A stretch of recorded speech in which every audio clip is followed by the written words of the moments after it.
หมอยสูงค่ะหมอยสูงพี่ๆน้องๆผู้ปันแห้งขาวใส่หมอหอมกุ๊กก๊อกค่ะมื้อนี้เป็นวันที่27เดือนธันวาคมที่3ปี2025ในตอนรายการเฮาค่ะตอนในที่ว่าเอาพี่ๆน้องๆเฮาค่ะมาถ่อมด้วยข่าวง้าวในเมืองใต้เนี่ยค่ะเฮาก็สิมีข่าวง้าวอยู่หลายๆโหค่ะออนตั้งเปิ้นได้แต่ก็ได้ย้อนออนเอาพี่น้องค่ะมาด้วยข่าวง้าวเงาลายเหนือเส้นตาสายตางเนี่ยค่ะแคบห่างอันพี่ๆน้องๆเฮาค่ะแลหันอยู่พ่องย่ามมื้อเหลียวในเทก็เป็นเส้นตางในแก่ลอยแหลมและเมืองปอนว่าหนังไหน เมื่อว่าวันที่26เดือนธันวาคมปี2025เนี่ยค่ะก็มีหลินกวนลงมาอีกหนึ่งเนี่ยสิเอาแลเฮ็ดให้กาไหลกึดไปค่ะเนาะก็เฮาคาดได้หันเลยว่าเหนือเส้นตั้งเนี่ยก็ลดการนำขนอดซัมป้อเป็นสายยาวหลงไว้เฮ็ดให้ค่ะก้อยกะว่าลื่นสุดเนี่ยก็กว่าม่านไหลยาวเฮ็ดจั่งใดค่ะอ้อม เมื่อวานนี้ค่ะเนี่ยก็ไล่อบจอมก้นออกข้าวตั้งก้อนหนึ่งค่ะเนาะเขาก็ลัดว่าเส้นตั้งได้แต่ก็เรียกว่าเป็นเส้นตั้งหลีก็ว่าไลนั่นน่ะเนาะกำนั้นเลยเพิ่นก็เลือกเส้นตั้งได้กว่าม้าๆก็มีลองงายลมหลีเฮ็ดจังได๋ค่ะอ้อกำนั้นเขาก็ขึ้นถามว่าเมื่อหนังลองออกข้าวตั้งพ้องยามมื้อเหลียวเนี่ยค่ะรู้เป็นหือพองในเมืองใต้ปอดจานนั่นค่ะน่ะเนาะเขาก็ลัดว่าเพราะว่าเฮาคาขี่แรงกากว่าม้าๆแท้ก็มีลองงายลมอยู่ว่าลองแจะลองทัดแหละจังไหนก็ อ่ำบ่มีกะหือนี่เนาะก้อยก็ว่าเอาไว้กับโตมัดผ่องเต็นกึกโตกว่าตัดสิได้เป็นลงตีหลีเนี่ยเขาก็แนะนำจังไหนกำในเขาก็ปันตั้งหันถึงเที่ยงว่าเพราะว่ากว่าตั้งแรงกล้าได้ก็จังหนังว่านั้นยาวค่ะเนาะป้อญาติทัดป้อมีลองตั้งหยับกะหือก้อยกาเพราะว่าเอาโลดกล้ากว่าหังก้วยฮอกล้ากว่าหังก้วยนั่นแต่ก็แต่เลยมี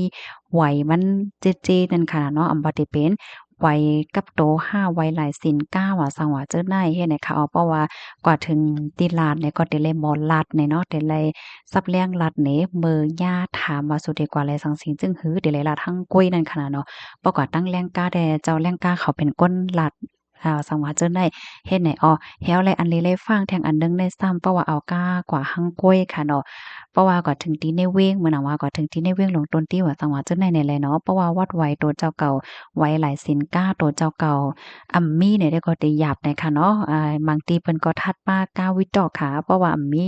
ไว้หลายสินเนี่ยก็ส่ำจังญาไลให้เนี่ยค่ะเนาะอันนี้ก็ให้ไลฟังสติกันไหนค่ะ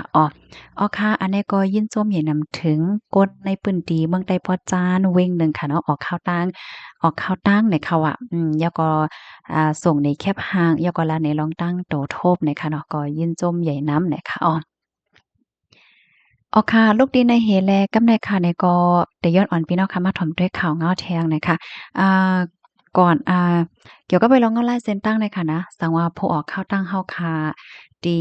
ออกข้าวตั้งให้ตัวเจ้าก็ซ้ำมีตัวทบจังหือใครเพิ่มเทียมเนี่ยก็เพิ่มเทียมมาลัยอยู่ค่ะนะดีในคอมเมนต์เลยสังส่งข้อความมากำซื้อจุค่าให้ในก็ไลน์น่ะค่ะเนาะหนังหือเดี๋ยวจังเป็นข้อมูลตอนรับพี่น้องเฮาค่ะเตออกตั้งนั่นค่ะน่ะเพราะว่ามาขอตอบมันแต่ก็ออกตาก็มีโรงงานลมอยู่นะคะเนาะตอนใดที่เมืองใต้ปอดจ้านน่ะค่ะเลินหาก็จำถึงมาแล้วค่ะเนาะย่อมย้ำว่าก้นก็ที่ออกตั้งกันน้ำน่ะค่ะก้อยกายย้อนลาดว่าเงาลายมือหนึ่งลายมือหนึ่งมันก็เหมือนกันค่ะเนาะเมื่อพี่น้องค่ะที่ออกตั้งเหย้าในนั้นก็เลยเพ้นด้วยเงาลายแทงกำหนึ่งให้นั่นก็หลีน่ะค่ะค่ะลูกที่เขาก็โหดในเหแลกำในเฮาค่ะมาด้วยเงาลายที่เว้งน้ำจางอีกหนึ่งน่ะค่ะ ตีเว้งน้ำจางในมีข่าวเงาออกมาว่าตั้งฝ่ายซึกมานซอกเต่าหาจุ่มจะเพียนในเอิ่งหน้าป้อยเนี่ยค่ะป่นมาเมื่อวันที่22เดือนธันวาคมที่3ปี2025ข่าวยามวัยวัน3โมงปลายจุ่มซึกมานเอาแห้งซึกตากาหกลำเข้ากว่าซอกเตาหาติ่งยอบกวนเจอเหตุการณ์จับแผนจอมจื้อหนองหนองอ้อมฝ่ายออกน้ำหูพลาทำหน้าป้อยจื้อเว้งน้ำจางเสียวและติ่งยอบไหลจุ่มจับแผนเศร้าก่อหวานจ้อมหนังก้นเมืองในปื้นติลาดเนเทกอจุ่มจับแผนกำพองกอปลายหลอดไหวปลายกว่าก็ดีก่อตั้งและยินว่าเพราะว่าไผติ่งยับไหลก้นแขจับแผนอันเฮ็ดลองหยอกแหลนในเพราะว่านี่จึงซึกมานได้ปันเงินสู้หนึ่งก่อไหลสร้างเงินมาน3000,000เปียโคของใจตื้อในการแหลนเงินเปิ้นนั่นในก็จุ่มซึกมานเขาซิมไหลเหมือนกันแลไปไลโหโหย่อยยำมันถึงมาข้าวยำ8โมงนั่นค่ะจุ่มซึกมันห้องเอาป้าจุ่มปิดุจิตตาแห้งก้น30ก่อขี่ก้าออกเว้งกว่าหมอก8ลำมงนากว่าตั้งหน้าป้อยแลวันที่23นั่นก็จุ่มซึกมานตึกสืบซอกเต่าหาจ้อมจุ่มจะแผนจ้อมหิมหอมเจอนั่นน่ะค่ะ ออค่ะตีน้ำฮู้พลาทำเอิงหน้าป้อยจะเว้งน้ำจางในค่ะเนาะก็ได้มีจุ้มปิตุจิต758กุ้มกำไว้แลจุ้มปิตุจิต758ไลแต่เลยว่าจั่งหือไลเกี่ยวข้องจ้อมจุ้มจะแผนเฮอในนั้นก็อำไลโฮจ้อมเนี่ยค่ะว่าค่ะข้อมูลอันนี้ก็เลยเปิงอิงออกมาที่ห้องการข่าวใต้ Freedom ออกไว้เนี่ยค่ะค่ะข่าวง่าโหในพี่น้องค่ะมังเจอก็ที่ว่าเขาซำบ่ไลถ่อมกว่าเย้าเนี่ยค่ะเนาะก้อยกะว่าใครเอามาเป็นแผ่นนี่เป็นพี่น้องค่ะเที่ยงค่ะข่าวมันอันนี้ก็มันใครปองว่า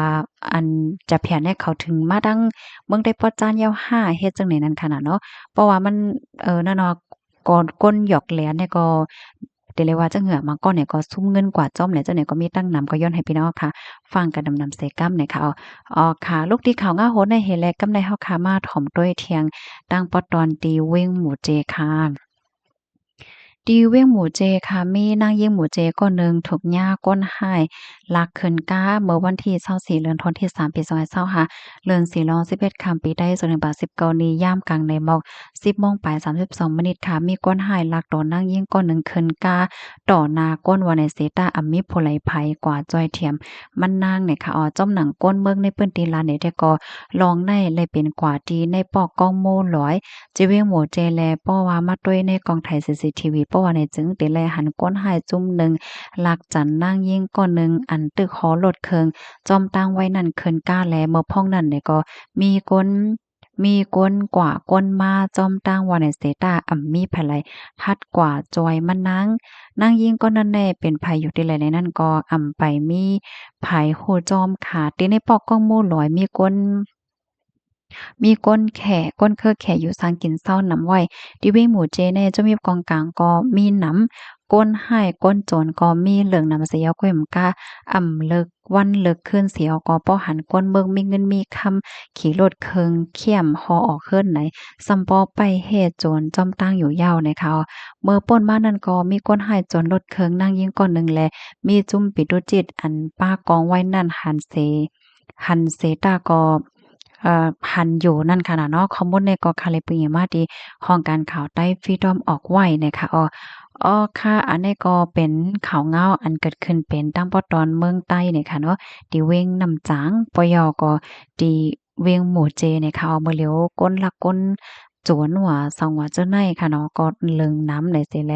ฟังสติกันนำๆค่ะเนาะข้อมูลตอนนี้ก็คาเลปุยมาดีห้องการข่าวใต้ Freedom ออกไว้ค่ะยินจมเมียนำข่าวก็ย้อนให้อยู่เลยกินหวานแล ลอดเพศกันค่ะหมอยสูงค่ะ